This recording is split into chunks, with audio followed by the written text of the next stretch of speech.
Hello, everyone, and welcome back to the Riverfront. Is it the Riverfront? Is that where we are? This is episode number 406, and hopefully the technology works for us today to get through this show. But I'm excited about another fantastic show we got lined up for you here. I'm Chad Dotson, your host for 406 episodes. My goodness. Joining me again this week, the man, the myth, the legend, Nate Dotson. How are you, Nate? I'm great. I'm just here to hang out with you. I miss you, Mr. Musk. I'm just here so I don't get fined.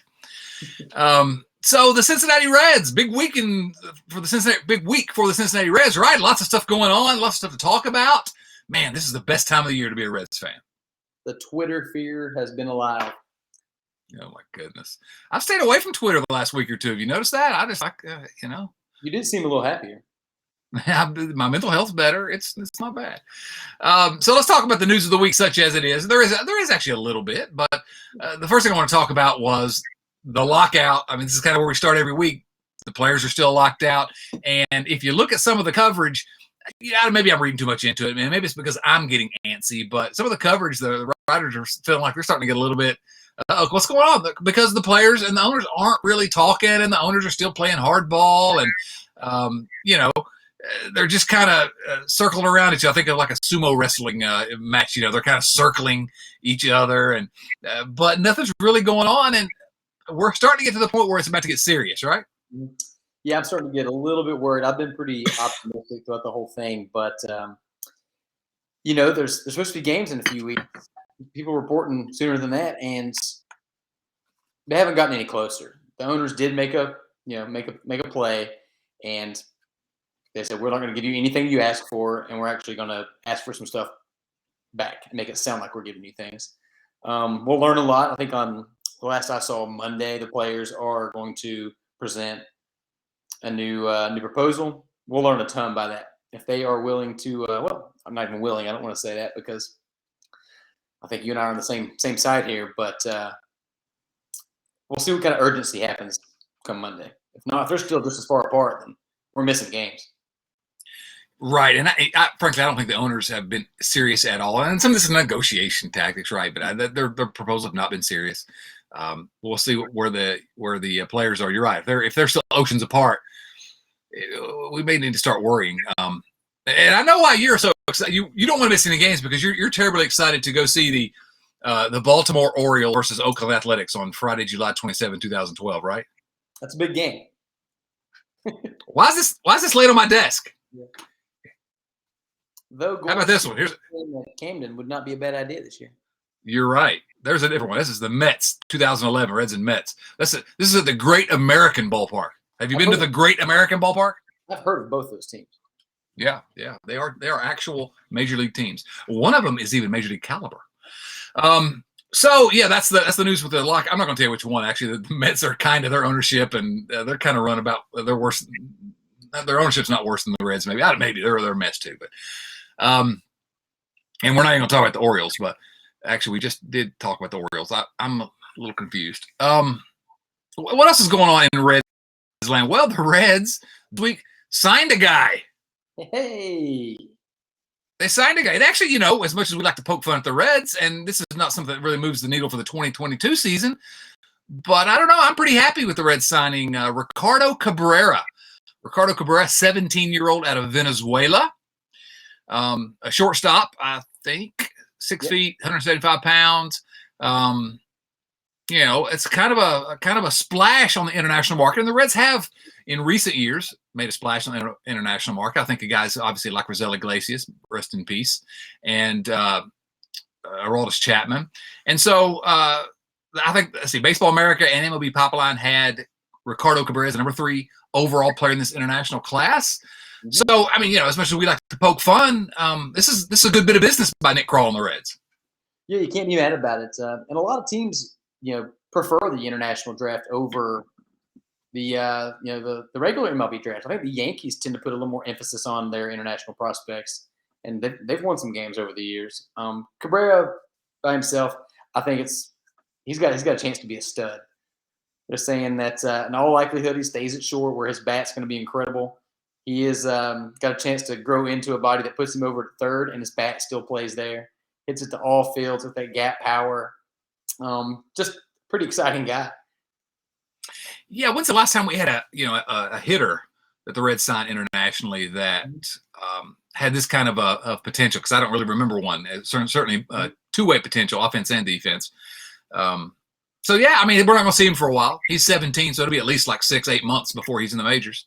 But by August or September, he should be the starting shortstop because they will have tossed Jose Barrero on the trash heap and moving on. But funny thing to note though, Ricardo Cabrera, young enough to be Kyle Farmer's son. Oh, we report. You decide. All right. So, any other thoughts about Cabrera? I don't know. I'm loopy. It's Nate and I were doing this on the fly.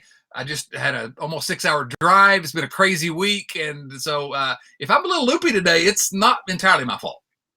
I don't think anybody's going to complain too hard. You're loopy on your best days. Says someone who ends his first day.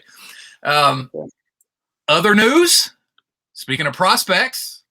Obviously, with a lockout, nothing going on the big league level. So the Reds are signing exactly as many major league free agents as every other team. There's your positive spin, right? Prospect news, Baseball America, they released their top 100 prospects list. And I wish the Reds had more than 4 players on the list. But the Reds did have 4 prospects on the Baseball America list. Unfortunately, the highest was number 33 overall. Now, we'll talk about each of these 4 quickly, these 4 prospects, but were you a little surprised to see that none rated higher than number 33 on the top 100 list? I was a little bit. I don't know what I expected, but. Yeah, a little bit. And I thought if anybody was going to, it was going to be Hunter Green, who came in at 45. Yeah. But he got tagged a little bit in AAA last year. So I think that kept, if he would have performed similarly in AAA as he did in AA, I think that puts him in that top 20 range, but I'm not worried about it. The Reds have all 3 of their 4 guys are in that top 36. Super deserving. I think it's funny to see Jose Barrero as the number 33 prospect and the Reds just not let him play for them. Or move him to center field or somewhere. That seems like a weird strategy to me. The Reds. Seems like a weird strategy to me. That's their tagline, right? Not on the list, not in the top 100 that you thought should have been? No, the guy that I was a little surprised is on the list. Well, let me go ahead and read the list. The guy that I would have expected to get kind of snubbed a little bit because he's one of my favorite prospects actually did make the list, and so I was pleased to see that. So we said Jose Barrero was number 33 on the list, future Red center fielder, shortstop Jose Barrero. So Hunter Green, number 35, which, when you think about, you're right, AAA, and then plus he's still coming off that injury, and he's recovered from it, but still, that I don't know, in the back of voters' minds, maybe has something to do with it. Nick Lodolo, 36. So, if you'd have told me 2 years ago, or when they drafted Nick Lodolo, that in the 2022 top prospects list, he would come in 1 spot behind Hunter Green, I'd sign up for that. Take it all day. Yeah. And so the guy coming in at, I think, number 77, I believe, is the guy that I'd hoped would make the list. But he's completely unknown before this season, basically, and became my favorite prospect, essentially. Ellie De La Cruz, number 77, just 19 years old and can absolutely mash. Great. So, was there anybody? Incredible name, right? We're going to have some fun with that, right? He's really catching on. Like, I listening to some other podcasts from around the MLB, and people are starting to catch. I don't listen to hours. I have to get my baseball info somewhere. There are other podcasts. I don't recommend you listen to them. Okay. Only this one. The other people are starting to catch on. Like his is a name that's popping up in non-red circles as well. There is one guy that I'm really, really high on, and I know some other people are, and I guess I wouldn't have expected him to make the top 100, but I bet if you polled more people, he'd pop up every once in a while, and that's Graham Ashcroft. I think he's going to be a stud. I think he's got, his basement, in my opinion, is an elite reliever with a chance to be a really good starter. So we'll see. Well, I'll take that. I'll take that, right? The one guy that I wish he doesn't deserve to be in the top 100 list, but it kind of hurts me that he's not on the list. And again, he doesn't deserve it, but that's former Reds first round pick Austin Hendrick, and Austin Hendrick just he had a bad year. What are you going to say? And coming off a year of not playing except at the ketchup factory. And if you don't know what the ketchup factory is, you've not been listening to us for 2 years. You have to know what the ketchup factory is. But yeah, he just hasn't. He's still young, and no reason to give up on him, But I would have hoped to see him on the top prospect list. Now you mentioned. Go ahead. So they were saying that I think it's our buddies over at Late Night Reds. The competition he played against in high school was just pretty poor. Like pitchers were topping out in the low 90s. He just didn't see the kind of stuff that he and had to take that year off. Gets to the pros, and suddenly you got to face sliders and mid upper 90s every night, and it's going to be a learning curve. No question about it. And again, he's a high school kid, so it's not like we need to be tossing him, overboard. He's got plenty of time to recapture some of that match because he's still got some crazy power. I mean, he can be a player. It's going to take a little longer maybe for him to develop, but fingers crossed. You pick a guy in the first round, you kind of hope a couple years later he's on that list. We talk about Ellie De La Cruz and great name, and I see what's above your right shoulder there, Nate. What does that say? Bring back Willie Moe. And it's not even really the player. I just want a person named Willie Moe in my life. Well, my youngest child is named Willie Moe Dotson. Well, I guess True story. I'm gonna pick a new name for my next pet. I guess. Name it after my nephew. There you go. So anyway, top prospects, Yahoo. Now, so that's really the news of the week. Which actually, for the first time in a few weeks, we actually did have some real news. Reds actually made a signing, and top 100 prospect list is not necessarily news, but it's something. So you ready to move on? You ready to move on to this week in Reds history? Let's do it.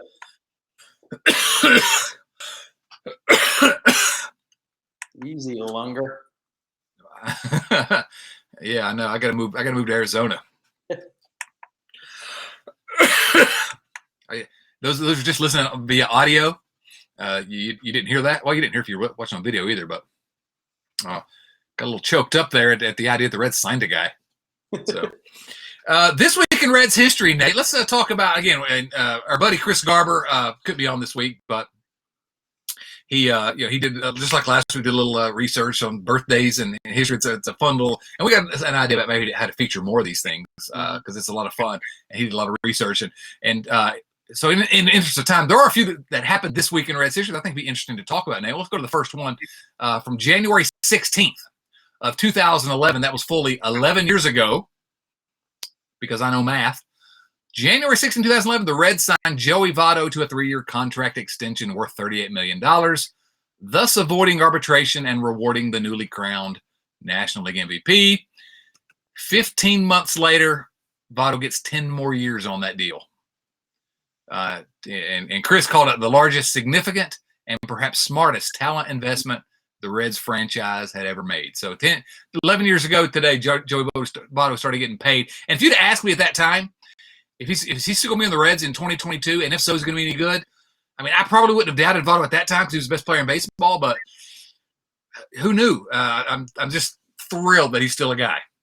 Well, if you would have told me that he was going to, be batting under 300 and leading the team in home runs, I would have said you're crazy. You couldn't have predicted that one, right? We're not going to talk too much about what happened on January the 17th of 2003 when the Reds signed Danny Graves to a 3-year deal. Oh, okay. We're not going to talk. No, I'm kidding. Of course, Danny Graves follows me on Twitter, so I hope he doesn't listen to this.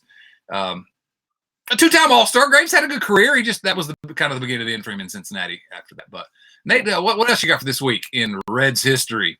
On January 19th, 2017, the Reds traded a personal favorite of mine, Dan Straley. Dick Williams with a just fleecing the Marlins. Gives up Dan Straley, who just had a good year for us, for 3 prospects, including one fellow we all may have heard of named Luis Castillo. At the time, I wasn't sure. I liked Straley. He just seems like a pretty likable guy and had a good year for us. And you know how prospects go. You just never know. But looking back on that one, getting rid of a number 4 or 5 starter for our future ace for several years is a pretty good haul, Mr. Williams. Yeah, I mean Straley, they picked up Straley off the waiver wire, as I recall, so basically got him for free, and then less than a year later, flip him for a future All-Star, an ace. It's going to go down as one of the greatest trades in my lifetime as a Reds fan, and just hope Castillo can continue to build on that. But that's this week in Reds history. One more of this week in Reds history. Let's hope he can continue to build. Let's hope he can continue to build on that in a Reds uniform. Come on, man. You had to go there? Sorry. Disapprove. What about January 21st, 1974? Now, I know you remember this like it was yesterday, Nate. January 21st, 1974. One of the formative moments of my life. Yeah, I thought so. The Cincinnati Reds, their radio play-by-play guy was a guy named Al Michaels. Of course, Al Michaels, legendary broadcaster. He leaves and goes to San Francisco. And so the Reds do a big search, and they sign a guy who had been most recently the play-by-play announcer for the Virginia Squires of the American Basketball Association. Who's the most famous player to play for the Virginia Squires, Nate? No idea. One Julius Dr. J. Irving played for the Virginia Squires. I thought you were a big American Basketball Association fan, Nate. I guess not. No, I didn't convert until they acquired the other teams and turned into the NBA. There you go. He also was the play-by-play guy for the baseball's AAA Tidewater Tides, AAA affiliate of the New York Metropolitans, and it was one Franchester Martin Brenneman, known better as Frenchie. Franchester? What a name. Marty Brenneman. So signs with the Reds, and the history. How do they say it? The rest was history. Any thoughts on Martin Franchester Martin?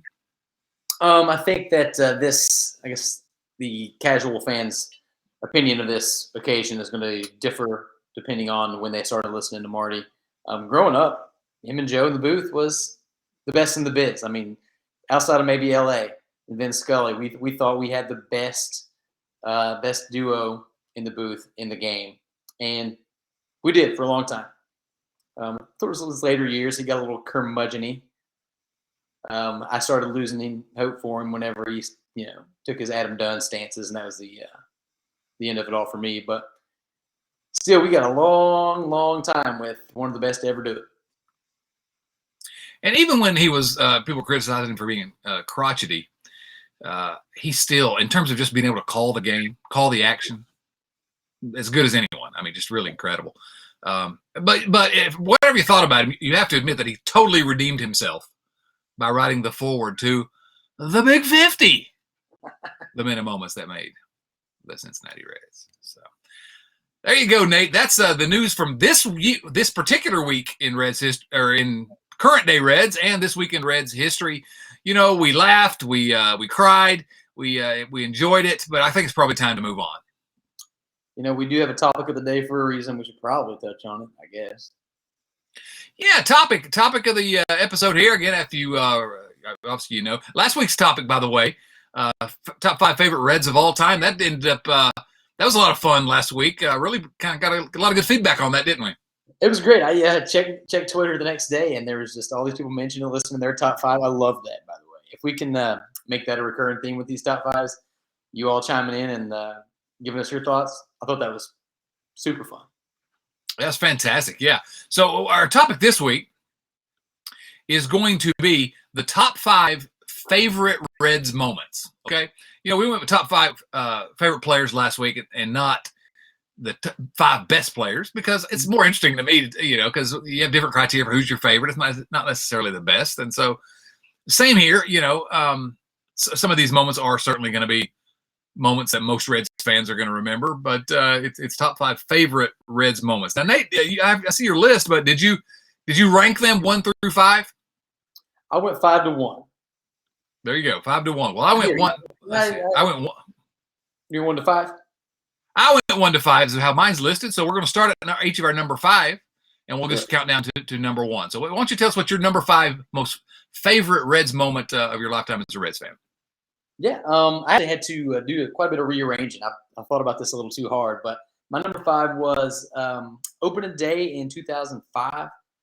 Adam Dunn hits a 2-run home run, knocks in Austin Kearns in the bottom of the ninth, followed by a Joe Rando walk-off bomb. I think I've talked about it on this podcast before, but there's something about spring training and then opening day where you have all the optimism in the world, and you can't win them all if you don't win the first one.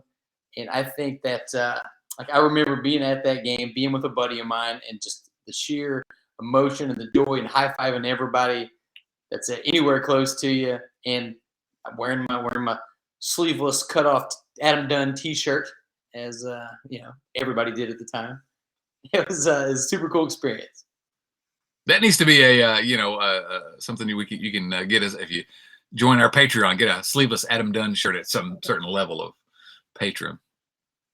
Yeah, I thought about adding that on the list. I was there, and just unbelievable.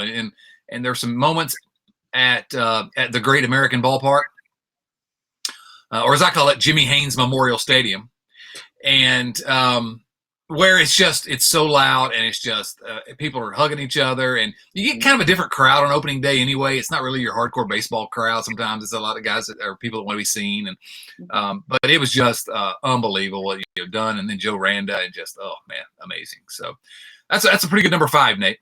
I think so. The Reds did, kept the momentum going, finished a robust 72 and 89, and 5th in the division that year. Yeah, who could forget?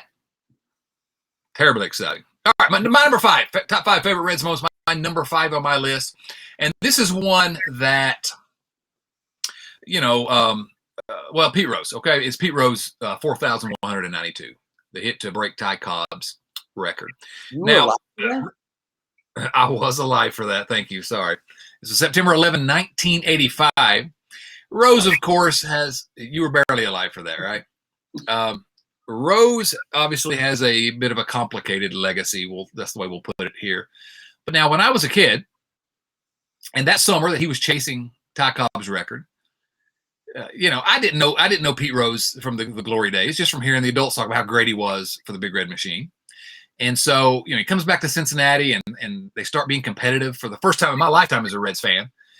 And so Rose has this chase after 4,192.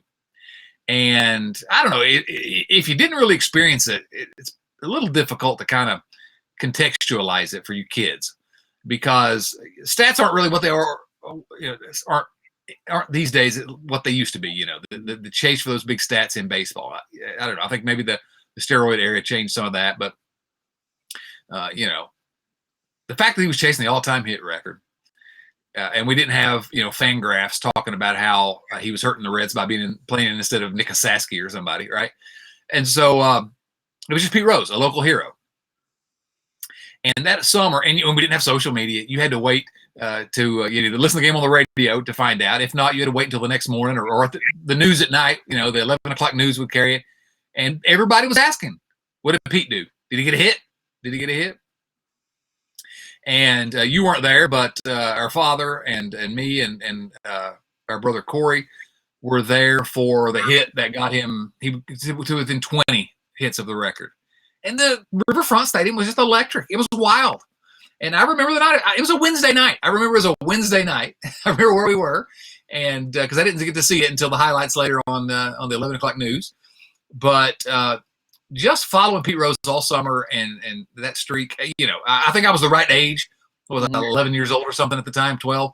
And I think it was a perfect age for me to kind of fall in love with the drama and I don't know, the history of it. So that's my number 5. Pete Rose is 4,192nd. How would you say that compared to, say, I guess the only one sort of comparable in our lifetime is the McGuire Sosa home run chase? Because that was must-watch TV. Like, you're looking at every single the Sports Center and MLB Tonight, trying to see who hit one that day. And I'll never forget that summer. It was super fun, especially post-lockout when it kind of rejuvenated baseball again. Was it similar to that, sort of the fever pitch? Oh, yeah, absolutely. I mean, it was different for me because it was a Red doing it with Pete Rose. But, yeah, I mean, it's very similar. It wasn't an era where you could watch every game like you can now. But, ESPN, you did have ESPN Sports and all that. But ESPN will cut into whatever broadcast they had every time those guys batted. Excuse me. And it was the same question. Oh, man, what did Sosa do last night? What did McGuire do last night? And I don't know that we're ever going to get that because of the nature of social media and everything's so instant that there's – and I'm not saying I necessarily want to go back to those days, but, man, there was something fun about, walking into school the next day and, or walking into your class. I guess I was in college, walking into class and, oh, man, what did McGuire do last night, Oh, yeah. And I going to be in at Riverfront Stadium and watch him, getting there early to watch McGuire take batting practice and just launch balls to Jupiter. It was wild. So, yeah. So you got to experience some of that. Yeah, it was super fun. One of my favorite memories of that summer, and I'll just touch on it quick. I know we're dwelling on our number 5s here, but I was at batting practice back when they let you watch batting practice, trying to get a McGuire home run ball. So he'd get up once. He was hitting them all to my memory could be a little bit foggy, but I think it was left center. I went over there and I'm standing like right in front of the rail. I'm like, you know what? I'm gonna take go a few rows back, move, and as soon as I move, a ball gets hit exactly where I was. Because I wasn't there, the guy that was standing behind me, boom, pelted right in his stomach. Everywhere, makes a noise I've never heard a human being make before. And as funny as that was, he leaves, goes and gets another beer. I go down there again because I'm thinking, no, now all the balls are going here. Same thing happens. I move. Two swings later, boom. The guy gets hit in the stomach twice by McGuire home run balls in batting practice. Same dude. Oh, my God. Same spilled beer. See, you could have had 2 balls, but they would be lost in time. You wouldn't know where they are. But you've got that story forever. 2014 Sweet 16 at Madison Square Garden. If you're not watching the video, you don't know what I'm talking about. But the fact of the matter is, even if you're watching the video, most of the time you don't know what I'm talking about. Yeah, Nate, give me your number 4. Absolutely. I'm going to stick with the opening day theme. I went 2003, opening day at Great American Ballpark. I had my memories from this one, and I'll never forget it, of course, but I went back and looked at some of the moments of the day, and I thought they were pretty interesting. You know who the first batter was at Great American Ballpark? No. Kenny Lofton. Really? Should be a Hall of Famer. Oh, that's a pretty good one. First home run. Adam Dunn. No, Dunn went around it. You got to play for the Pittsburgh Pirates. Reggie Sanders. I did not remember that. Our guy Reggie Sanders. First home run at Great American Ballpark. I said the first Red was Austin Kearns. Say what you want about politics and all that, but George H.W. threw out the first pitch, I believe, and opening day in Cincinnati is just a special thing. So being there for all that, say Ken Griffey Jr., I think it might have had the first hit. It was just one of those once in a lifetime kind of things. Like, literally once in a lifetime. How often do you get to inaugurate a stadium in a baseball fanhood? Yeah. You'll never again get to go to the first game at Great American Ballpark. Hopefully you can go to another game at Great American Ballpark one day. Well, let's not get ahead of ourselves. I hope I can, but I'm not counting on it. All right, my number 4 on the list of top 5 favorite Reds moments was an opening day contest precisely 10 years earlier, 1993. 1993, it was my first opening day. 41 degrees. It snowed a little bit during the game. We were way up top. It was again me and one of our brothers and my dad. April 5th, 1993, and just all the way up in the red seats. And man, I was just I couldn't believe it. I just could not believe it. I was there at opening. We went to the parade, and I don't know, just a very, very special day. The Reds won 2-1. And, 1993, the Reds were not that far from the World Series team. And so I still had a lot of hope. And I look at this lineup, Bip Roberts, Roberto Kelly, Barry Larkin, Kevin Mitchell, Chris Sabo, Randy Milligan, Reggie Sanders, Joe Oliver, Jose Rio on the mound. That's a pretty good lineup. Rio was incredible that day and that year. Chris Sabo hit a home run. The Reds won 2-1, but to me the most memorable for some reason was watching Rob Dibble melt down when he gave up one of the longest home runs I've ever seen in my life. Larry Walker hit a home run. They're playing the Expos. Larry Walker hit a home run in the ninth inning to make it 2-1, and I thought Dibble was going to melt down over it, but he didn't kill anyone, and the Reds, he held on to save the game for the Reds. But that's my number 4 moment. Again, this is personal to me. I doubt anyone else. Well, there might be some people that have that on their top 5 list, but it's my first opening day, and we've been talking about opening day because and your first 2 were opening day games. We don't have a lot of postseasons. Part of the reason why, but the other is it's just special. It just is, and people outside Cincinnati can't really understand it, but it is. It's just special. Yeah, I think we all Reds fans have, at least anybody born after the Big Red Machine, has a limited pool to choose from, and you'll see a theme with my next 3, starting with, was it August 10th, 2010? The Reds Cardinals got into a little bit of a kerfuffle. It was a kerfuffle. And I was at that game. Me and my best friend made the trek up. The Reds were pretty good, and they hadn't been good in a while. So it was a bit of excitement in the air in Cincinnati, and then to get into the bottom half of the inning, and almost immediately, I just remember, like, how it is in between innings. You're chatting away, you're talking to your neighbors, and at the same time, like, everybody just sort of breathed in, and all the energy in the stadium goes to home plate. You look up, and you've got Yachty and BP going at it. You've got Dusty and Tony La Russa going at it. I mean, there are many beefs were out there on that day. Chris Carpenter being a turd. It was just something that I'll never forget being at. I mean, Yachty had one of the best responses of all time when he got to bat again. But, that sort of – the Reds got swept that series. That part I didn't love. But it kind of set the tone for what became a really exciting rivalry, and it let MLB know that the Cincinnati team wanted to be taken seriously, and being at that game was pretty darn cool. Yeah, and after that, of course, the Reds went on a run and won the division. But we're not going to repeat it here. But if you remember what precipitated that was what Brandon Phillips called the Cardinals, which is the most. Go look it up. It was the most accurate description of the St. Louis Cardinals, and it's still accurate today. I was actually at a conference for work at that time, and it was and I had my family with me, so it was, we were walking around, and I was kind of following the game on my phone at the time because I wasn't able to watch it, and I was like, oh my gosh! And then there's a fight, and I'm like, oh, I'm missing it, and so I had to watch the highlights that night. Johnny Cueto going nuts on everybody. Poor former Red Jason LaRue getting killed, and man, it was that's and when we had the flex, the Castellanos flex this year, that's the first thing I thought about was, oh man, here we are, almost more than a decade later. Same old nonsense, whiny little Cardinals. I agree with B. That's all I'm going to say. There you go. Exactly. All right. So now number 3. That's Nate's number 3. My number 3 on my list. May 28th, 1983, Nate. May 28th, 1983. Obviously, I mean, everybody, when you hear those numbers, you know what I'm talking about. I refused to look it up. I'm interested. The Reds defeated the Pittsburgh Pirates 4-3.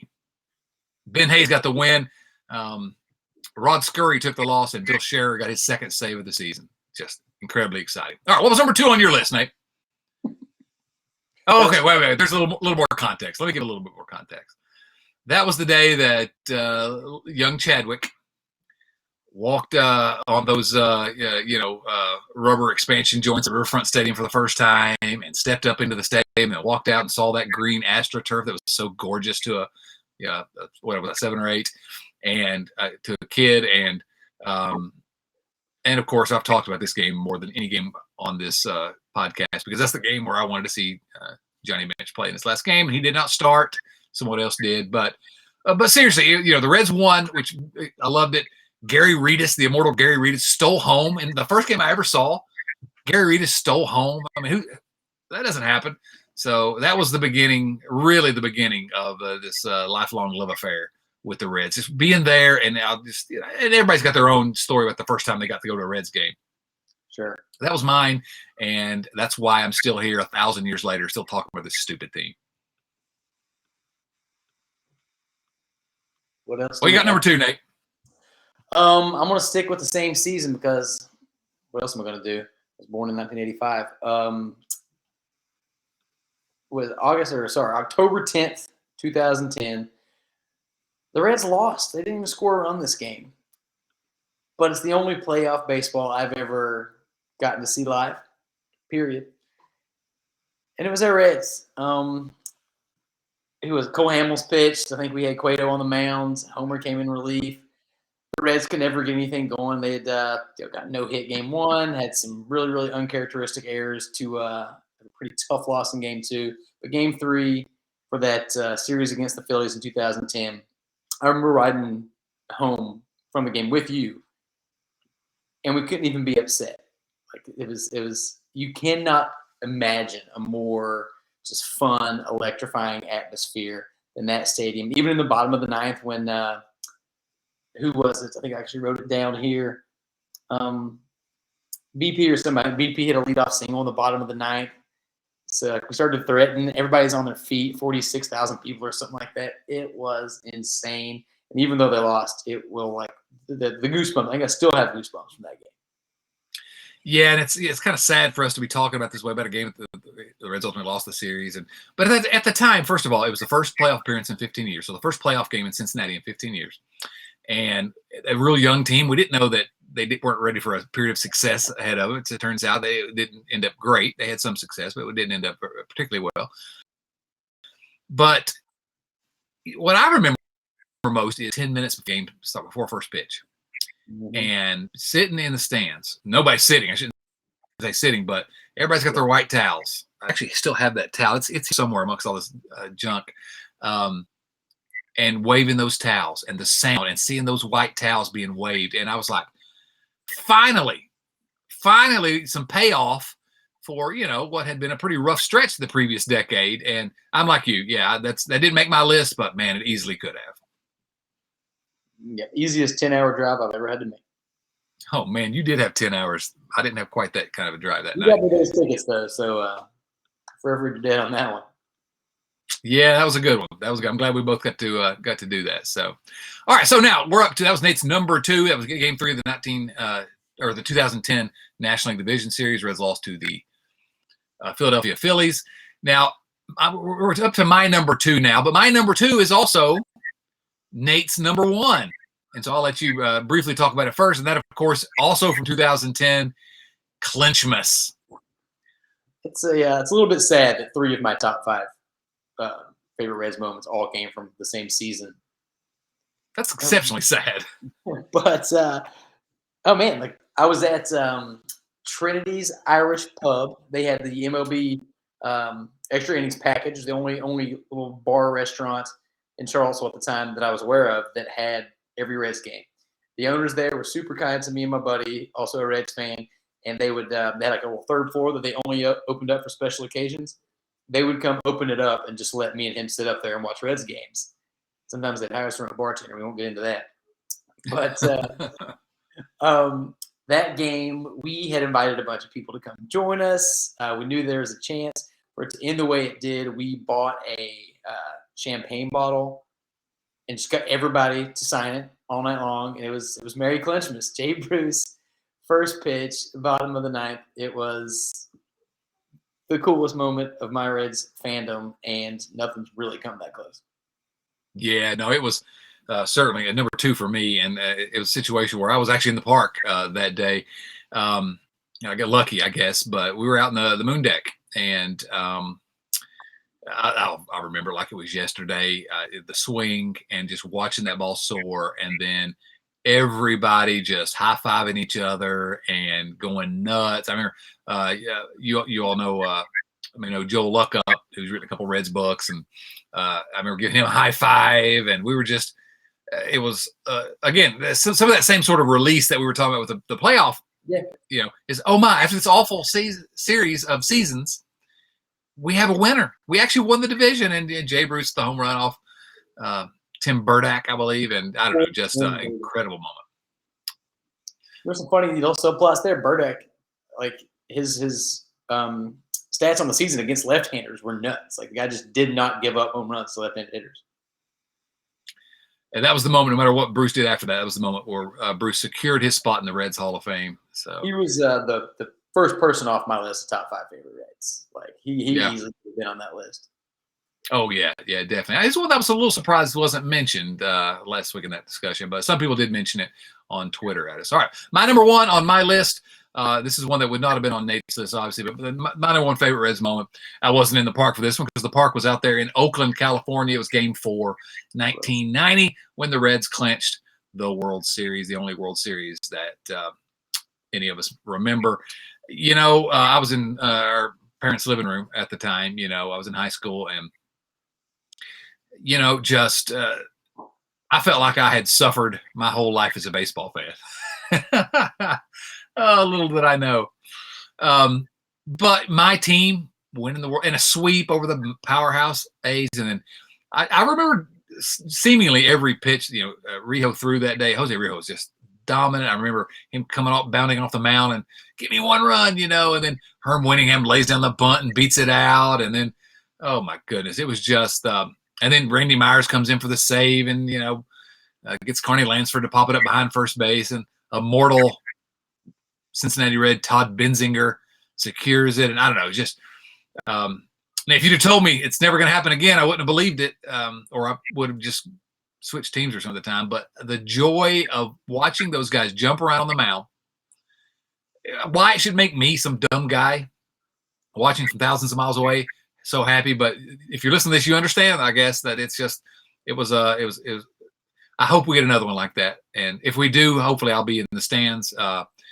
If not, we'll be in Charlottesville at some bar watching it or something. But that's my number 1, Game 4 in 1990. A constant theme of this podcast is why. Why do we do this? Why do we subject ourselves to such torture? And that's why, because you might get that. You might get that again. We're chasing it, right? Yeah. I got a question. Do you have anything that narrowly missed the cut? My top 5 was pretty straightforward. Like the closest thing I had was I have a very specific memory of Dimitri Young, Jason LaRue, and Pokey Reese going back to back to back in a game that I was watching on Gamecast on the interwebs when I was like 16. And I actually had that in my number 5 spot for a little bit before I thought a little harder about it. That's kind of sad, actually. Yeah. It was on ICQ. I don't know if people even know what ICQ is. I think it was like AOL for the rural Virginia. Right. Instant Messenger. Anything that? Well, yeah, I did. I had one that just narrowly missed the list. This was, I think, 3 seasons ago. I can't remember, but it was in, May, and the Reds had started out the season awful. Whatever, was on their way to another 90-loss season. But my son and I, we decided to go up and watch a game. So we're in the ball yard, and it's a close game. And the Reds bring in maybe the most talented reliever that you've ever seen. Nate, you know the reliever I'm talking about, obviously, right? 10 guesses. I've seen the show notes, and I still am not sure. Kevin Quackenbush. So they bring in Kevin Quackenbush. I mentioned this too because my son still laughs about it to this day. It cracked him up. He was, I don't know how old he was at the time, not very old, but anyway, he comes in and there's a drunk guy down in front of us. And after every pitch, this guy stands on his feet the whole time. After every pitch, he screams out, holds his beer up, and screams out, "Fear the mighty Quackenbush!" And there's like 40 people in the stands, so Quackenbush is hearing him every time he says it. And he gives up 4 runs or something. But anyway, that almost made my list because we had more fun there at that moment than any other. There was a real one that almost made my list, which was the Todd Frazier home run derby. I tried to put that in there, but couldn't quite get there. But I think that'll be on a lot of people's list for sure. Yeah, I'm sure of it. Okay, so you want to get some viewer mail, Nate? Let's do it. Let's throw it out there real quick. Viewer mail is all of our amazing, appreciated Patreon subscribers, and we wanted to let everybody know that for those subscribers, we will be doing a viewer mail only podcast, solely available for our Patreon family, where we're just gonna rifle through as many as they're willing to send us. This is probably my favorite part of every episode anyway, so we're really looking forward to that one. Hopefully we can get some of the other guys on there too. Yeah, whether about baseball or anything, we're gonna we're gonna have a wild time, I think, on that one. So that's patreon.com/riverfrontcincy, where you too can support the podcast. That's where these questions come from. Our first question comes from our friend Calvin Medcalf. That sounds like foreigner. I don't think he's from America. Calvin Medcalf, our favorite patron.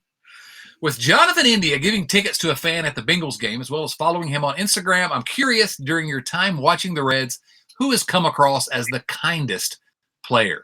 Yeah, if you haven't been watching Jonathan India lately, he's that dude is trying to become a Cincinnati legend. But the kindest Cincinnati Reds player, to me, it comes back to Sean Casey, probably. Seems like.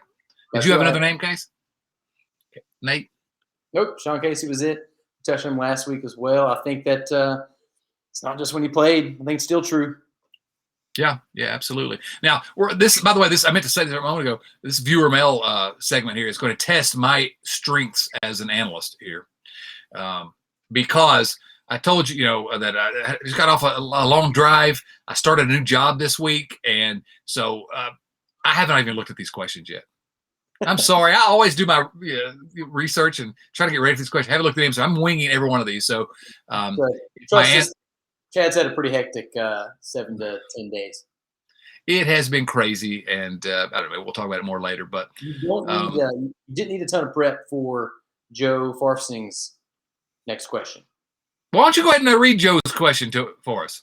It's not so much a question as a statement. Joe says pointedly and accurately, Bob sucks. That's all.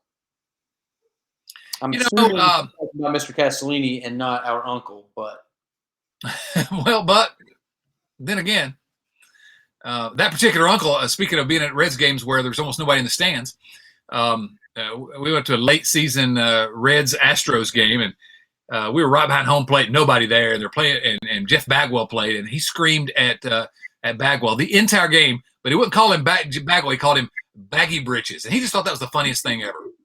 Hey, Baggy Britches, and you think I've got a bad accent? You should hear his accent. Okay. So, amazing. All right, so sell the team, Bob. Kyle Kapler's question, serious question this time, says Kyle. Which fast food restaurant makes the best coffee? Are you a coffee guy, Nate? That's my lifeblood. I've got an IV just mainlining in my veins about 12 hours a day. So which fast food restaurant? It's got to be McDonald's. I've always been more partial to quick gas station coffee if I have to drink while I'm on the road. But the question says fast food, so it's got to be Mickey D's. It's typically, I find it to be a good bit stronger than some of the other places. They're not trying to water theirs down. They're trying to get everybody all jacked up, not only on Mountain Dew. Yeah, I don't drink a lot of coffee. Some, obviously, McDonald's. I've always had McDonald's and Hardee's, or as they call it elsewhere, Carl's Jr. Blasphemy. So I'm going to go with McDonald's. I think I had some at like In-N-Out as well. The one time we ate at In-N-Out, I think I got coffee. I would imagine that Chick-fil-A has good coffee. I've just never had it. Yeah, everything else is good there. So we're going to go with McDonald's, but I guess.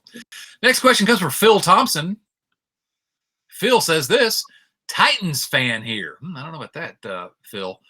Say that out loud on this show. Who do you think is going to win between the Titans and the Bengals? The Titans defense is solid and Henry is back, but Joe Burrow is a stud. What say you? Well, the Bengals, just like the Reds, have not won a playoff game in 3 decades.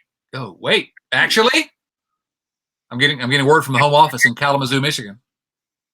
What about the Bengals winning? So clearly it's going to be the Bengals, right? There's no other answer than the Bengals. Joe Burrow is the king. I think it's a pretty fun matchup. The Titans are a weird team. They get the 1 seed, and they've had some really great wins, but they've had some atrocious losses. I think they lost to the Jets, just some brutal defeats. I think as long as Cincinnati can keep Joe Burrow on his feet, that their skill players are so good that I think they got it. Derrick Henry coming back off a long injury drought. I think that Bengals have every chance in the world. I'm telling you, we said it before the season, and they've been a little bit better. But, man, an offensive line in front of Burrow, and this team all of a sudden is an unstoppable offense. Mm-hmm. So, we're going with the Bengals. Sorry about that one, Phil. Appreciate the honesty, though. That is true. Absolutely. The next question here comes from our friend Joseph Prince. And what I can tell you about this question, this is kind of a subset of questions we get from Patreon occasionally, which you ask a question, and people think this is funny to somehow try to get a dig in on me at the same time. And this is a subtle dig, and you may have to know a little bit about this show. If you're just listening for the first time, you may not understand this one, but I see what you're doing here, Joseph.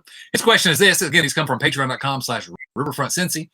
Realizing that UNC has never lost to a 16th seed, if Moose and Gino do not show improvement, will the Reds let them play the entire season like last year? We're ignoring the first part of that. And Joseph's dead to me. The answer to this, here's my answer, short answer, Nate. Yeah, they're not going anywhere. The best we can hope for is that one of them catches fire at least. Do you disagree with that? That was almost exactly what I had written down. I think that even if they're both just floundering, they're going to keep trotting them out there in the hopes that one of them does catch fire and they can dump them to a contender at the deadline. That's the best hope, I'm sure. Yeah. So, but they're not going anywhere otherwise. And so I'll take those contracts off their hands. Okay, now next question. I just looked at it, and this is one that I wish I'd had a little time to think about. It comes from our friend Hooper Powell. Hooper asks, if laughter won you ball games, who would be in your starting rotation of TV characters? If laughter won you ball games, who's in your starting rotation? So we got 5 spots here. Let's kind of alternate, Nate. Sure. Who's your first pick? Do you want me to start with my ace, or am I going my number 5 starter? No, go with your ace, because we're going to put 5 together just between the two of us. Number 1 for me, it wasn't even close, is Frank Reynolds, Danny DeVito's character in It's Always Sunny in Philadelphia. Good call. I think about the guy and I laugh. I don't know about him being in the starting rotation, though. It seems like he's more of a short guy. Oh. I don't know. That's really bad. Four. My kids are cringing at my dad joke ability right now. Literally right now. All right, what about here's what I give you here, and I want to hear. I know you thought it all 5, but I don't know if I can come up with 5. But so I'm going to throw out Kramer. What about Kramer? That's a great from the Seinfeld. Did not make my 5. Came really, really close. Did you have Dr. Tim Watley from Seinfeld instead? Someone else from Seinfeld made it. Oh, ooh, that's interesting. I'm interested here. Well, I got Kramer. My son started watching. So they put the Seinfelds on Netflix, and so my son started watching it, and he's like, "Oh my gosh, you weren't lying. This show really is." And I'm surprised it holds up for a teenager these days. Because it's just different. But I don't know if you can pay attention, but teenagers these days, it's like living in the 90s again. Is it? It's getting weird. Makes me uncomfortable. Definitely. Who you got next? We'll stick with the Seinfeld. I actually almost went with his father, but I landed on George Costanza. Over his father?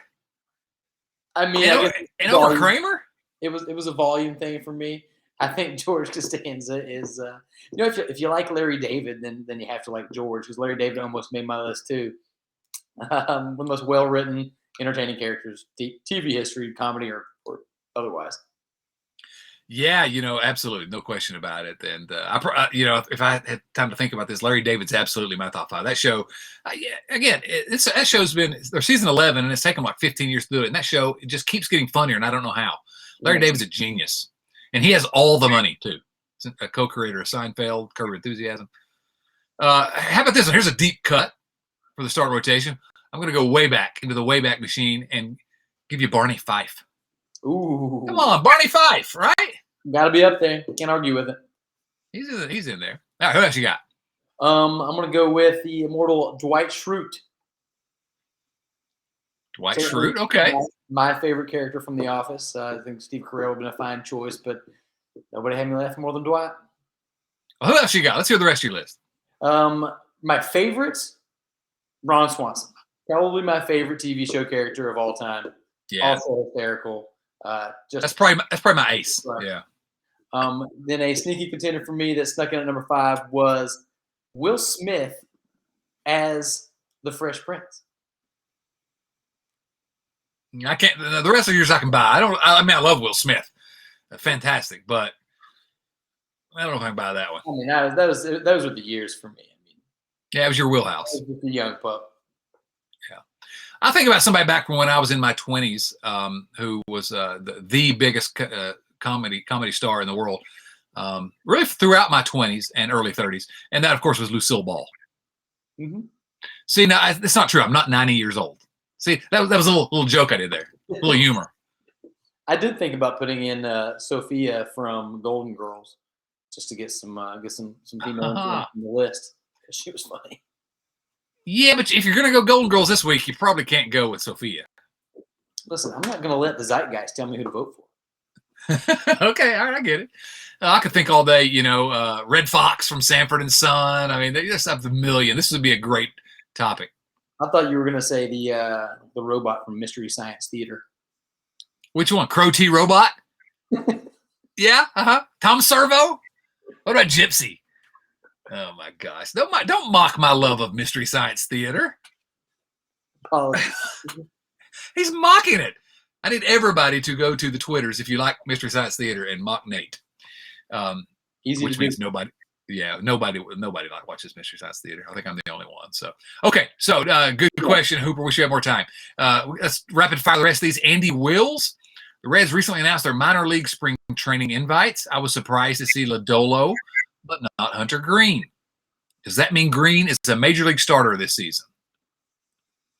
Short answer, unless he gets injured. Oh gosh, please don't get injured. Or something else happens in spring training. I think he breaks camp with the Reds. I saw that smirk, Nate, when I said about Hunter Green getting injured. That's the only answer, right? He's coming north with or I guess east with the Reds these days. I think he'll be given every opportunity. You got to imagine that Bob is looking for any sort of flowers that the Reds fans are willing to send him, and that's an easy win for him. Absolutely. All right. Next question comes from Carl. Carl, I'm afraid I'm going to mispronounce it. It's Mitz, M-I-T-Z. It's Mitz again. I think we've already had this discussion, and I forgot. I'm sorry, Carl. I love you. I'm not disrespecting you. The Reds need a right-handed outfield bat to supplement Tyler Naquin this season.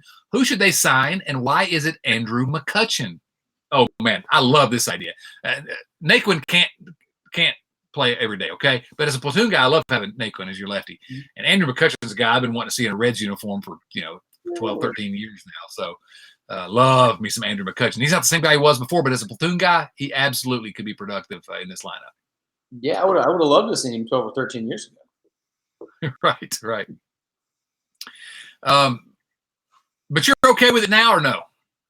I mean, he wouldn't be my first choice, but he could do a lot worse. Yeah. Mike Trout, then Andrew McCutchen. James Urban. You know what? With this ridiculous accent I've got, I'm going to start going by the name James Rural. Is that a good idea?